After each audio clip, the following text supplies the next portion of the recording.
Bienvenidas y bienvenidos, maestros. Vamos a estar platicando el día de hoy cómo diseñar una secuencia didáctica con base en la propuesta de aula invertida.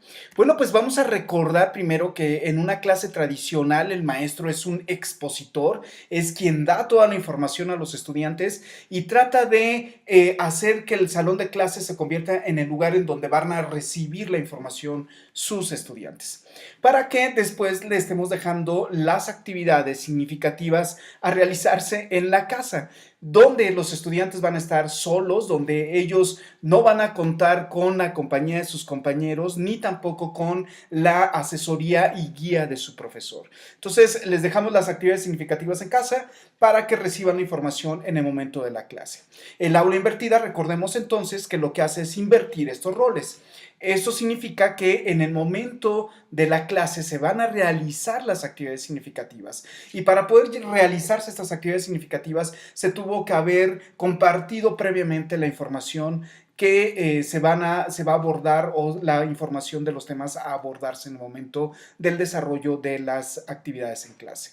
Para esto entonces, en una clase tradicional, el estudiante se ve como un ente pasivo que recibe la información, y en una clase de aula invertida, el estudiante se encuentra trabajando colaborativamente, realizando las actividades significativas y, sobre todo, y este es el tema principal del cual vamos a estar platicando el día de hoy, desarrollando los niveles cognitivos superiores. Fíjense bien, ¿qué significa esto? Bueno, pues que entonces en el salón de clases los estudiantes van a estar realizando actividades como crear, evaluar, analizar, aplicar, porque previamente los procesos cognitivos de orden inferior, que son como comprender y recordar, lo estuvieron haciendo previo a la clase. También lo pueden hacer en el momento de la clase, pero no es el 100% de la clase, y también lo pueden hacer después de la clase. Sin embargo, lo que se está buscando aquí es que en el momento de la clase sea aprovechada para realizar las actividades donde el estudiante se ponga en manifiesto todo lo que ya manejó con los niveles cognitivos inferiores, es decir, comprender y recordar, por ejemplo. En este sentido, en una clase tradicional lo que estaríamos haciendo en el momento de la clase es llegar a los niveles de cognitivos inferiores, de procesos cognitivos inferiores, como comprender y recordar, para que después en un trabajo individual aislado en casa se estén llegando a los niveles de aplicar, analizar, evaluar, crear, cuando ellos están solos. En el aula invertida es lo contrario, un trabajo individual previo y durante la clase le va a permitir a él estar manejando el llegar a los contenidos para poder llegar también al comprender y recordar.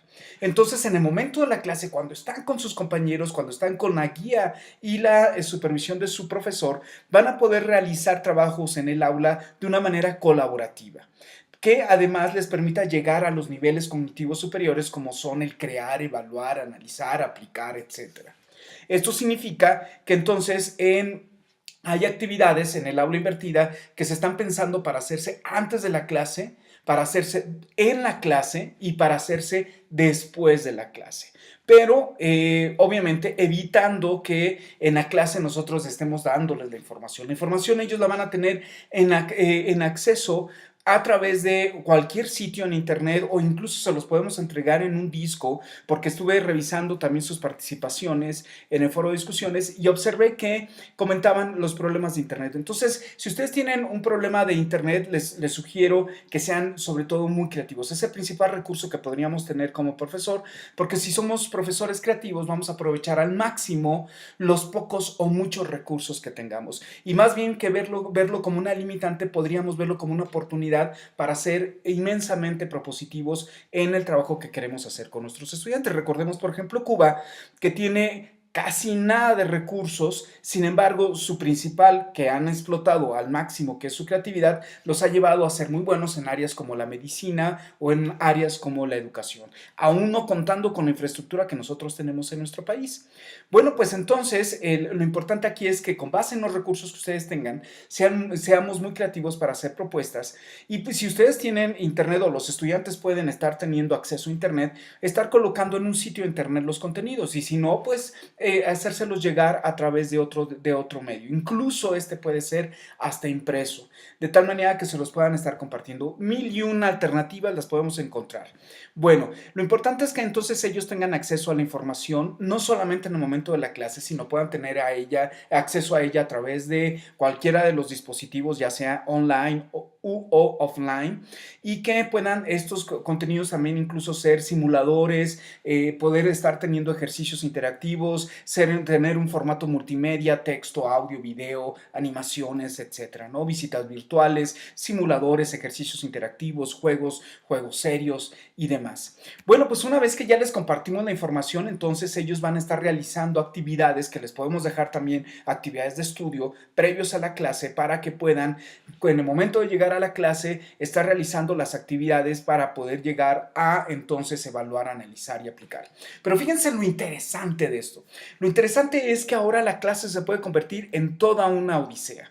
Eso significa que yo puedo estar dejando retos a mis estudiantes, actividades colaborativas, actividades lúdicas, actividades donde ellos se pongan en emoción nacida de una manera intrínseca, porque les va a interesar estar aprendiendo, les va a interesar estar creando, desarrollando, aplicando, socializando, discutiendo, analizando, creando, y las otras actividades pues las van a poder hacer y revisar en cualquier otro momento en su propio ritmo, y las veces que sean necesarias en una plataforma o en algún sitio en el que ustedes les hayan compartido esta misma información.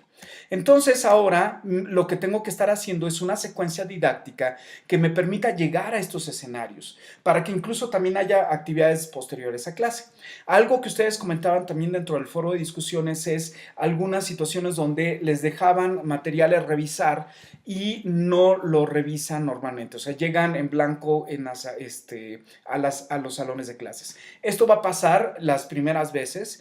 No, nuestros estudiantes todavía no son estudiantes que están tan familiarizados con estas estrategias, pero una vez que se familiarizan con ellas, les encantan, no las dejan y siguen con ellas. Recordemos incluso el caso de la universidad, en la lectura básica, el caso que hicieron de estudio en Veracruz, en donde en un grupo sí aplicaron aula invertida y en otro grupo no aplicaron aula invertida, y al final de cuentas en ambos grupos terminaron aprendiendo. O sea, si se aplica o no aula invertida, terminan aprendiendo.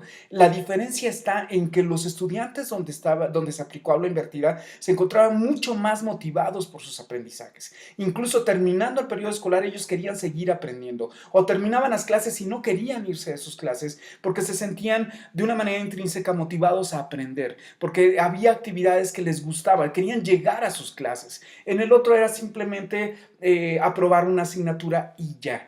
Bueno, pues esta es una de las diferencias aquí, así que mientras se están adaptando, lo que les puede compartir su servidor son muchos ejemplos que ya hemos visto en varias escuelas, en varios salones con diferentes maestros, incluso en uno en donde sus estudiantes están de bravo, ya llegó mi maestro, ya vamos a ir a jugar, emocionados. ¿Qué hacen primero? Bueno, pues les dejan la lectura, saben que cuando lleguen a su salón de clases no revisaron los contenidos, pero les empiezan a poner retos.